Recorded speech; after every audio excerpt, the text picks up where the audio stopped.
and welcome to the PhD Life Coach. And I have another guest with me this week.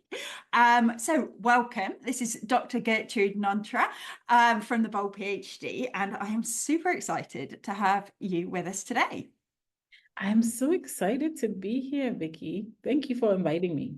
No problem. Well, I came across you, as you know, on YouTube. So those of you listening, I will link all of this in the show notes. But if you haven't found the Bold PhD on YouTube already, I highly recommend that you go check it out after this. And when I was looking, I was like, oh, there's so many things that we could talk about that you talk about on YouTube. But we picked one where you had talked to 55 academics about secrets that PhD students don't know. And that was just so intriguing that I was like, that one, let's talk about that one. Mm-hmm. But before we get into it, tell Mm-hmm. people a little bit about yourself, what you're doing now and how you got there. Yes, so thank you for the questions. Thank you for the introduction. I'm Gertrude Nonterah, like you said, and I got into this space of talking about career design for academics and PhDs about 4 years ago. So prior to that, I had finished my PhD. I was a postdoc for almost 3 years at a big institution here in the US, a research intensive institution. And somewhere around the 3 year mark, one day, our PI calls all of us in after a lab meeting. He calls all of us into a room and says, "Hey guys, we run out of funding for research. And so in 90 days, you all are going to lose your jobs." And so this is really what happened. This is how this whole thing began. And this was back in 2018. Mm-hmm. And when the postdoc ended, I thought that getting a job, and at that time, I wasn't really sure. Like, I had an inkling that I didn't necessarily want to stay in academia and become a tenured professor, but I didn't know where else I would go, right? Because when you have a PhD, the idea is that you're going to stay in academia to become some kind of lecturer or professor or researcher, right? This is a path that has been well trodden for most academics and PhDs. Well, I began to learn about the different paths that were out there beyond academia.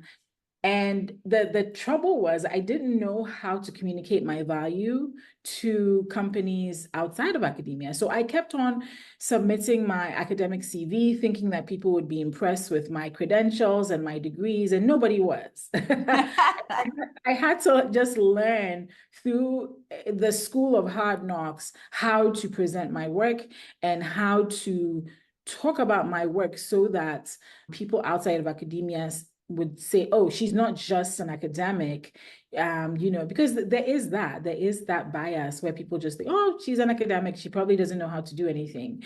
I'm sure, Vicky, you're familiar with that sentiment. Oh, Yeah. And so, like, really showing people my value. And I began to document some of that on YouTube. And essentially, that's how the Bold PhD was born.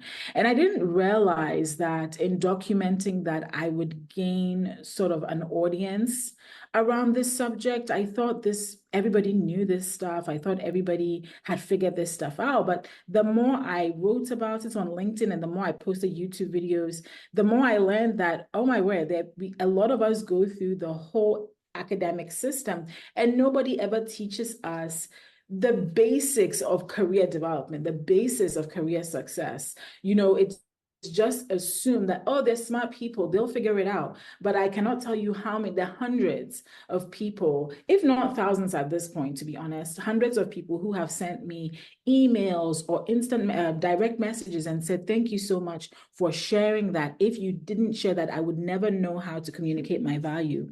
So really, that's how it got started. I hope that helps answer the question. That's the short part of the story, the shorter form of it. Yeah, so helpful and so true. I really, really recognize that because apart from anything else, these students are getting, I saw it where I was, these students are getting supported by people who mostly haven't done that, right?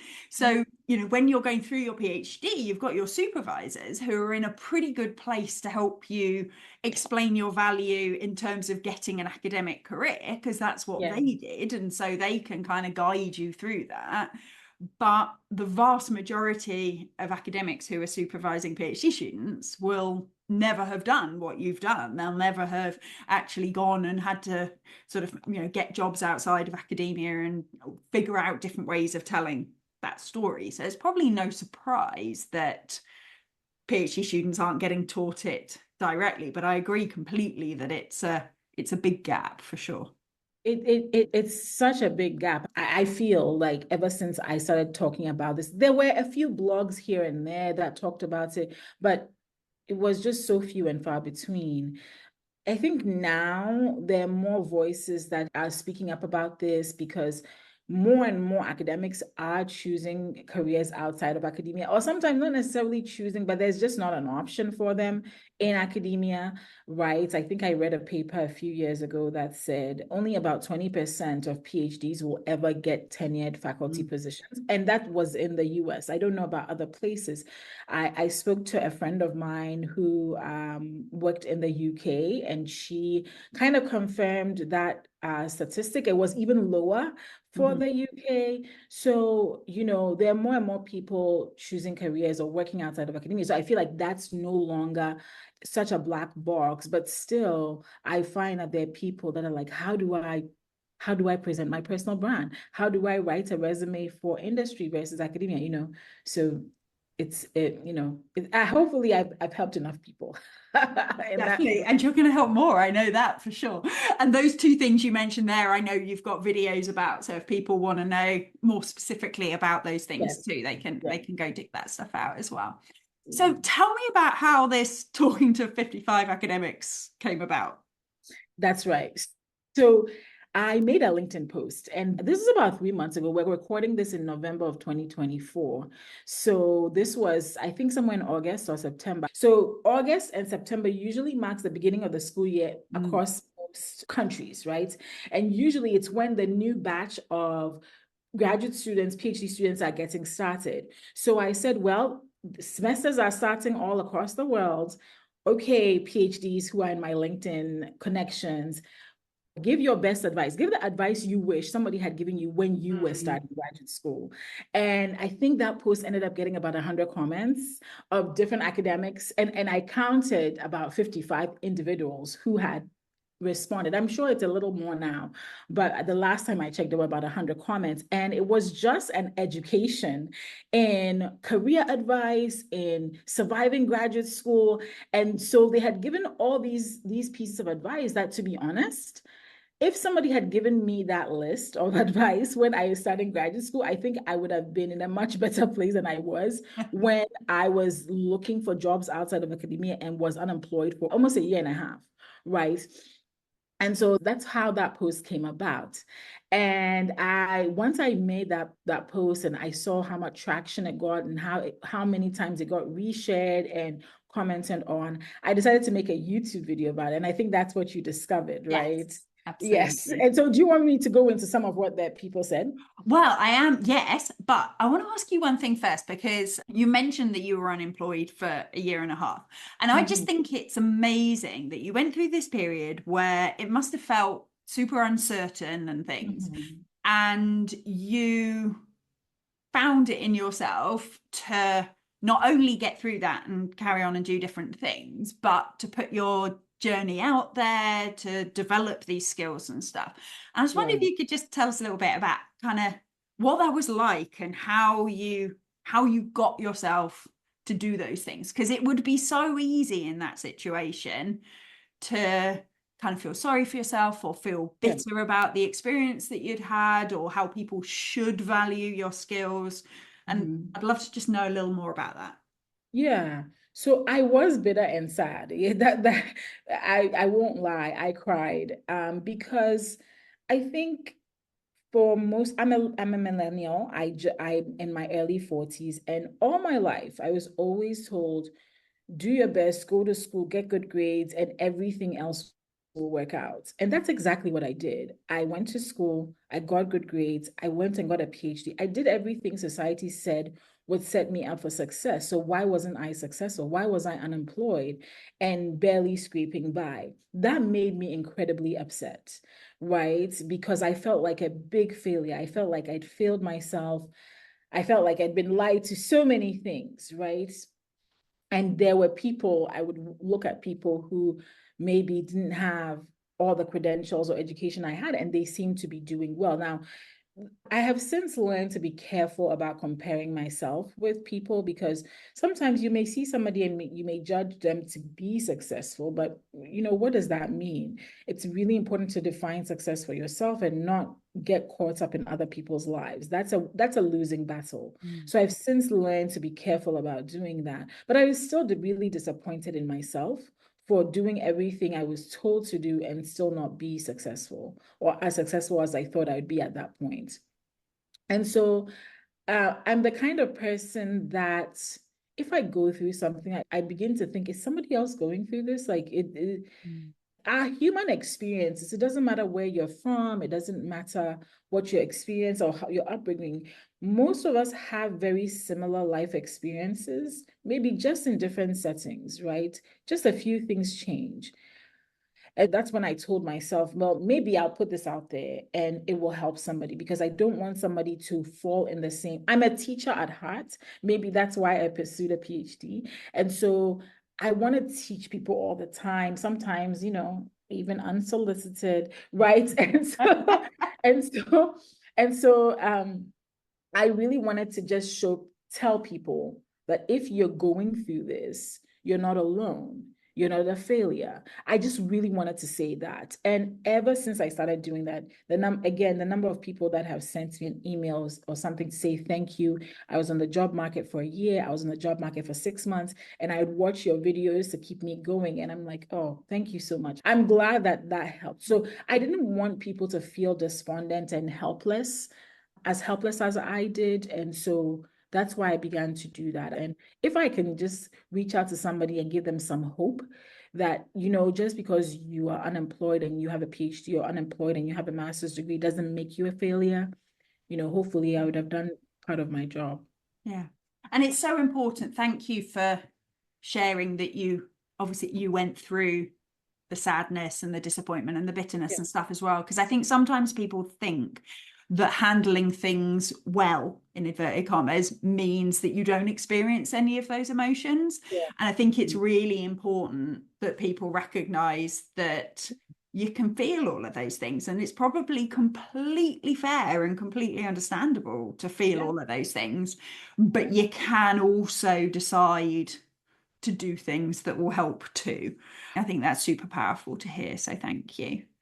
How, just on the timelines of it though, so were you, okay, I'll tell you where this is coming from. So I'm trying to get fitter at the moment, right? Because I want to learn to do like fun fitness stuff, like the kind of calisthenics where it's like handstands and things like that. And part of me is like, this would be quite fun to share my journey, right? But then part of me is like, I only want to share my journey if I actually get to my journey. What I mean. Yeah. So were you sharing in like real time with you being, you applying for things and sharing all the way through? Or was it that you kind of got some way along this journey and were starting to see things improving, and so you then tried to help people that were behind you? Yeah, I think both of them are good approaches. I think I was a little further along the journey. Okay. So when I started sharing on LinkedIn, at this point, I was an adjunct professor at a college. So in the US, we have community colleges, and those are 2-year colleges. You can do community college for 2 years and then transfer to a 4-year university. And it's still considered that you did 2 years of university. So usually people get into community college after high school. And for a lot of people, it's a cheaper option. It's a more accessible option, right? To help them bridge their way into university. So I was an instructor at a community college. And so I began to share a little bit of my experiences there. And then when I finally landed my first role in medical communications, which is where I work now, in the arena I work in now, I was like, oh my goodness, like the light bulb started coming on. Yeah. So I started to share, so I had been unemployed for the 18 months, almost 2 years prior. And in between, whilst I was unemployed, I started a writing business. So I started writing. And one of the ways I would get clients was really share my work or share the tools I was using on LinkedIn. So that's how I got started. I never meant to like start sharing about my career or anything. I was just trying to find a way to find clients for my business so that I could actually have money to survive. So as I did that, I began to see it as a platform where people shared ideas. And so I'm telling you, all of this was really like, I stumbled into it. I never planned for it to become anything. I just sharing my journey, and all of a sudden it sort of blew up and people began to reach out. So I had gotten a little bit down the road with my journey. I never really talked about being unemployed online, but I was talking about my freelance business and getting people. So people who've been following me since 2018, they know how it started. And then somewhere 2020-ish, I started sharing around that transition out of academia. And then it kind of just blew up. Yeah. So interesting. So let's get into the secrets. What do you think the most important things that PhD students that would make such a difference if they understood during their PhD? Yes. So there's so many. The first one is faculty jobs are not prizes, they are jobs. I loved this one so much because, again, if you're only tuned into the academic narrative, then usually the sentiment within academia in general is academia is sacred and pure and is not tainted by capitalism. And if you get a career there, then it's the most respectable thing you can do with a PhD. And the reality is that it's just a job. And they are not, academia is not really untainted by capitalism, if you think about it, right? Yeah. Now, this is not me knocking capitalism. I mean, this is not me doing that. But the reality is that there are universities within this country. I live in the US. So there's so many universities now that are basically hedge funds. They have billions of dollars in the tuition that people pay that they have put in funds, to enrich who we do not know, but it's real and it's there. And these things are happening. And yet you have academics who sometimes work at some of these institutions and are barely scraping by. So if you think that, it's a sacred calling to be a faculty member, I really understood the sentiment behind the person that made that comment. It's not real. That's you've been brainwashed to think that, right? And so regardless of what you choose, whether you choose to be in academia or you choose to work outside of academia, there's no real evil side. There's no real dark side. It's all just a job, right? So whether you get a job in academia or not, you're probably doing just fine. And that's okay, because people will be really disappointed. I've had people say, I feel like a failure because I didn't get this job in academia. And there's no reason why you should feel that way. Or I remember when I had one of the first posts of mine on LinkedIn that kind of went viral, and I ended up making a video about that, and that video also did well, was when I talked about why I left academia, right? And people have even, I've gotten a lot of flack for that video too. But anyway, I talked about the fact that I enjoyed teaching my students. I really did, but ultimately it wasn't a sustainable income. And the way healthcare works here in the US, usually we don't have a nationalized healthcare system. Not saying that that's only the kind of healthcare system that you can have, but because of that, you have to pay. If you're not working for a company that covers that, you have to pay out of pocket. And to get really good health insurance is very expensive. And even when you get good health insurance and you go to the hospital, you may, if it's $1,000, your health insurance may cover 800 of that, and you still have to pay $200, so there's just a lot that goes into not having a good job or health insurance, for instance. And so for me, because I had to think about that and have to think about my family and the needs at that time, I have a child who really needed medical care. And that medical care was too expensive coming just from our pockets. And so it was imperative that I get a job that could support me in that way so that I could cover those costs. If it was just me alone, okay, whatever, I can eat ramen noodles and just go to bed. But now you have people who begin to depend on you. It's okay to say, I'm making this move for the people I love. I'm making this move so that I can have a better financial future and not feel guilty about making moves like that, right? Because that's what's wrapped up in that comment. Faculty jobs are not prizes, they're just jobs. Is if you are in a faculty job and it's not paying you well, it's not helping you meet your financial goals, you're not able to cover your children's health care, you're not able to cover things. It's not like, and I always say this, I wasn't trying to live frivolously. I was just trying to even just survive, you know. If that's you, then, you know, that's your permission to say, hey, I can look for something outside of academia that maybe pays well. It helps me take care of my family. It helps me meet those financial goals and obligations. No, for sure. And it's so reinforced, I think. You know, I'm going to keep this anonymous for the purposes of the podcast, but, you know, I've known people in my past where, as a supervisor, they were like really disappointed if their students didn't follow into academia and somehow treated it as though they'd wasted this time training them and things. And even though I spent like 25 years in academia before I did what I'm doing now, I never really got that, because I feel like we're training PhD students to do a million different useful things. And I never really understood that. But I saw it all the time, this kind of that's the legitimate route and anything else is disappointing in some way. So yeah. I loved that one. Quick interjection. If you're finding today's session useful, but you're driving or walking the dog or doing the dishes, I want you to do one thing for me after you've finished. Go to my website, phdlifecoach.com, and sign up for my newsletter. We all know that we listen to podcasts and we think, oh, this is really, really useful, I should do that. And then we don't end up doing it. My newsletter is designed specifically to help you make sure you actually use the stuff that you hear here. So every week you'll get a quick summary of the podcast, you'll get some reflective questions, and you'll get one action that you can take immediately to start implementing the things we've talked about. My newsletter community also have access to one session a month of online group coaching, which is completely free, but you have to be on the email list to get access. They're also the first to hear when there's spaces on my one-to-one coaching or when there are other programs and workshops that you can get involved with. So after you've listened, or even right now, make sure you go and sign up. So what's next? What else? Yes. Your cohort is not your competition. They are your village. So I loved that too, because one of the things I talk about sometimes is networking.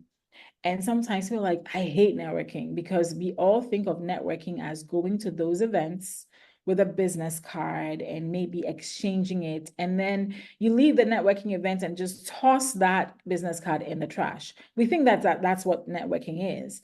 And, you know, I've been trying to like show people that networking is more than that, right? And then there are people that tell me, oh, I'm an introvert, I hate talking to people. And ambivert, I can be both, depending on the environment, but I definitely have strong introvert tendencies. And so I get that, right? But one of the things we forget, one of the big networking opportunities we all miss, is realizing that the cohort, the PhD cohort we're a part of, whether that's your year or even the people that are before you and after you, are a network, right? They are a village. They're not your competition. So like, just having silly academics can be sometimes a competition, right? And so just falling to that silly competitive behavior, like, you stop it, right? And really see these people as people that can help you get your career ahead. A lot of us would like to think that everything is a meritocracy, right? Nothing is a pure meritocracy. Nothing. A lot of us love to think this, and no society is a pure meritocracy. Apart from you having to do well, having to publish papers, having to do excellent work, you have to learn how to build relationships, how to navigate politics, how to talk to people, how to find mentors. And so this part of it, this part of your cohort or the people in your PhD program being a part of your village, is one of the things that you're going to have to learn to do, so that you're not just depending on your brilliance to get ahead in your career. And I find that this is so true. Now, recently, I was interviewing a PhD who had been an academic. She had been a professor for about 10 years at a university. And then the pandemic happened and she decided to transition away from that career path. And, the first thing she told me was, I immediately got in touch with my alumni network. I immediately got in touch with them and just began to ask those people who were not working in academia, or those people who I'd known before, hey, how did you career switch? How do I talk about myself? She just began to talk to these people. She didn't go outside of herself. She just went to the people that she had gone to school with, right? And so really seeing these people as your cohort and developing those relationships is going to be great. Maybe you're listening to this or watching this and you didn't develop those relationships. It's not too late, right? When you go on LinkedIn, for instance, and you click on a specific company, sometimes those companies will tell you if there's somebody from your school or somebody from your network that works there.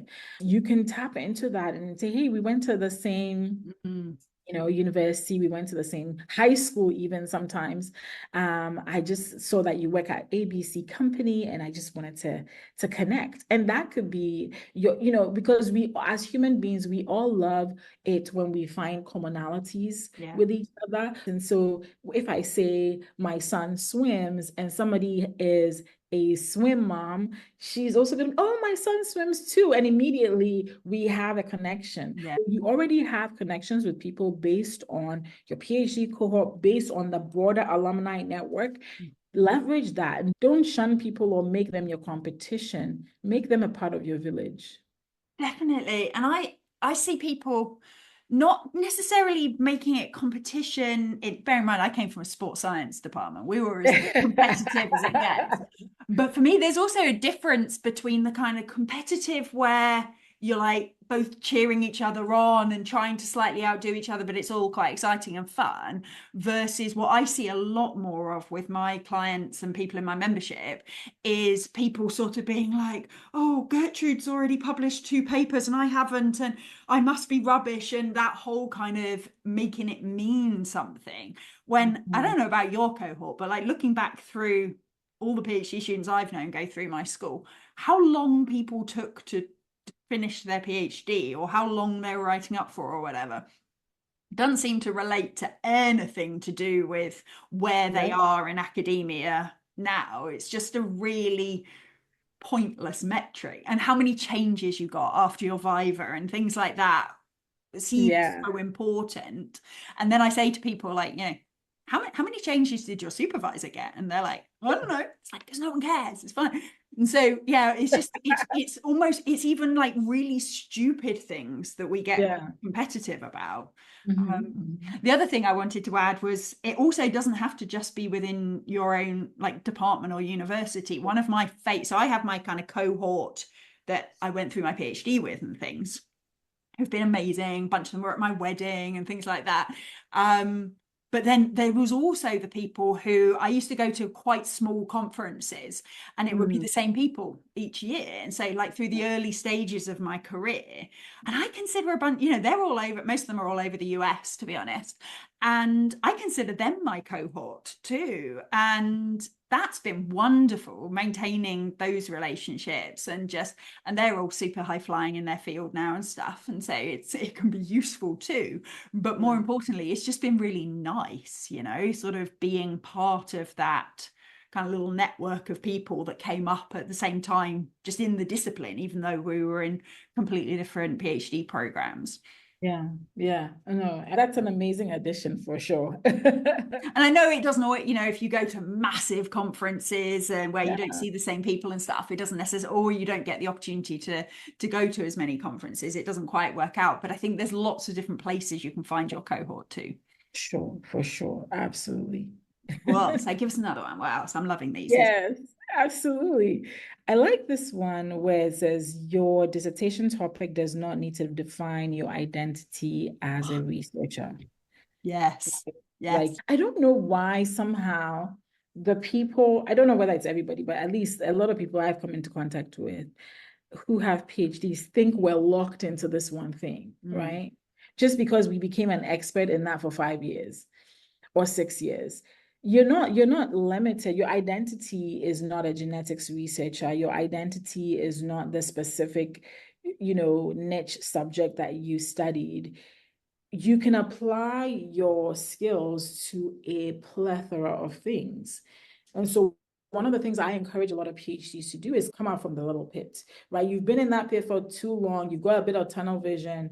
Yeah, it's too dark. Come out of it a little bit and realize that your skills you acquired on the way to getting the PhD are not limited to that one subject, right?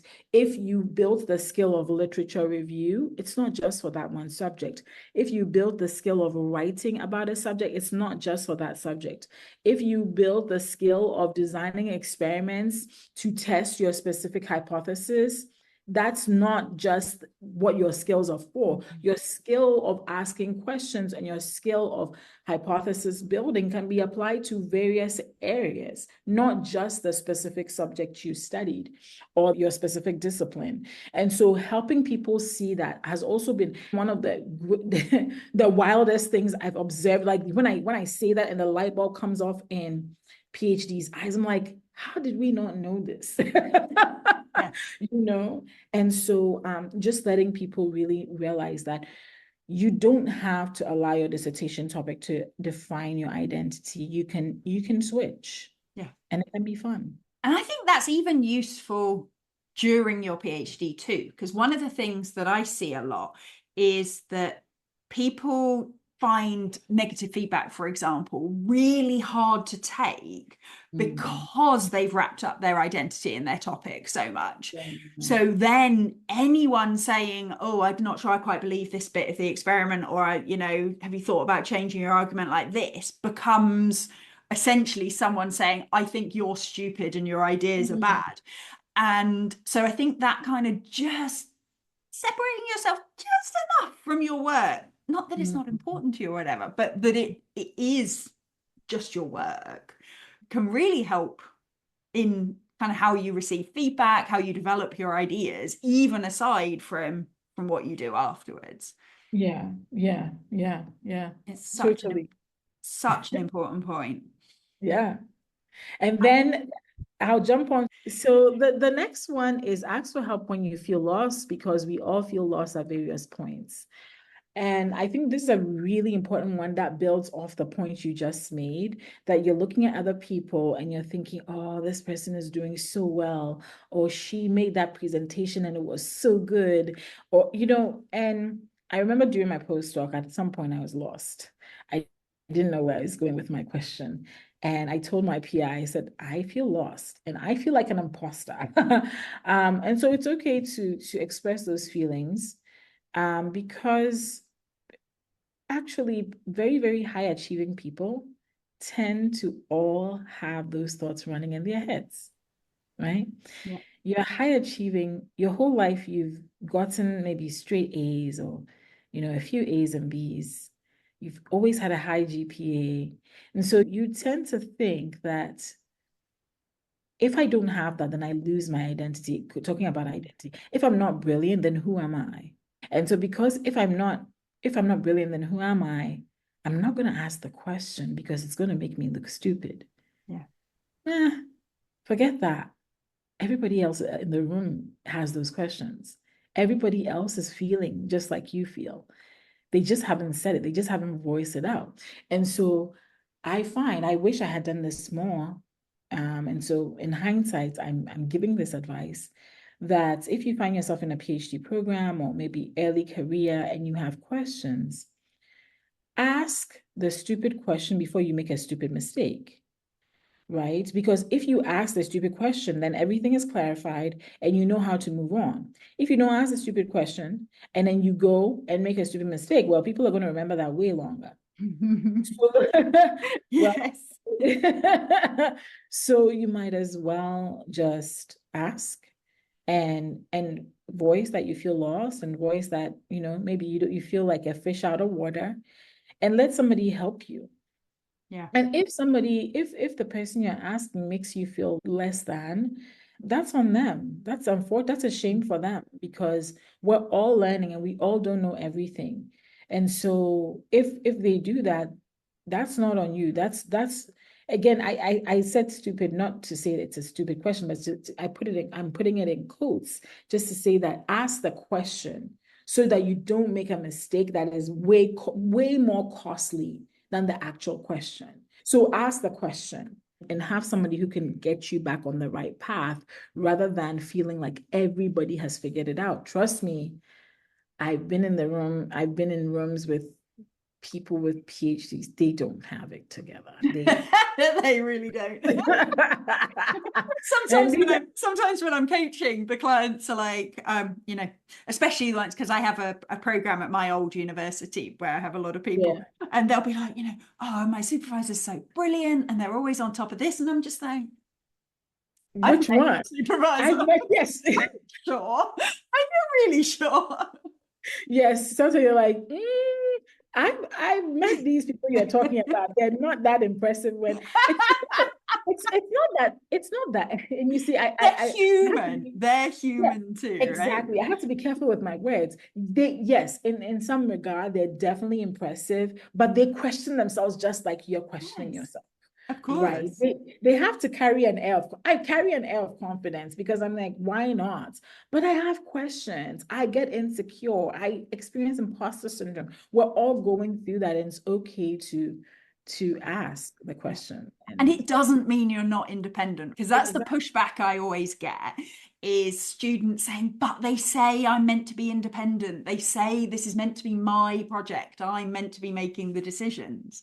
Yep. And I'm like, yeah, that doesn't mean you never ask for help, though. Being independent doesn't mean you're just like an island that never can. In fact, the best independent researchers that I know are the ones that make the connections that you were talking about earlier, and know how to like build on other people's knowledge and expertise, but while adding their own by like bringing it all together. So yeah, sure, absolutely. I could talk to you all day, but I know we are slightly tight for time. So if people want to hear the rest of these and the rest of all this good stuff that you have for them, where should they find you?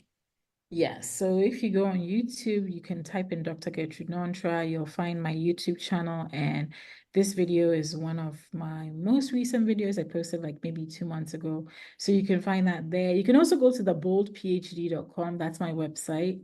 It has all the links. I have a newsletter I send out bi-weekly to about 2,800 academics, and I just write whatever comes to mind every other week around life and around career, because I think they're intertwined, right? Yeah. I think if you want to build a good life, you have to have a good career. And I really believe in designing the kind of life you want and then fitting your career into that versus the other way around, so that you can actually have a life that you enjoy. So I write about that in my newsletter every other week, so people can join that as well. Perfect. And I'll put a link to this specific episode as well as to your website and stuff in all of the show notes. So thank you so much for coming on. I really appreciate it. I know this will have been super useful for all the listeners. Absolutely. I appreciate you too, Vicky. Thank you so much. And thank you everyone for listening, and I will see you next week. Thank you for listening to the PhD Life Coach podcast. If you like this episode, please tell your friends, your colleagues, and your universities. I'd appreciate it if you took the time to leave a review, give me stars, stickers, and all that general approval as well. If you'd like to find out more about working with me, either for yourself or for people at your university, please check out my website at thephdlifecoach.com. You can also sign up to hear more about my free group coaching sessions for PhD students and academics. See you next time.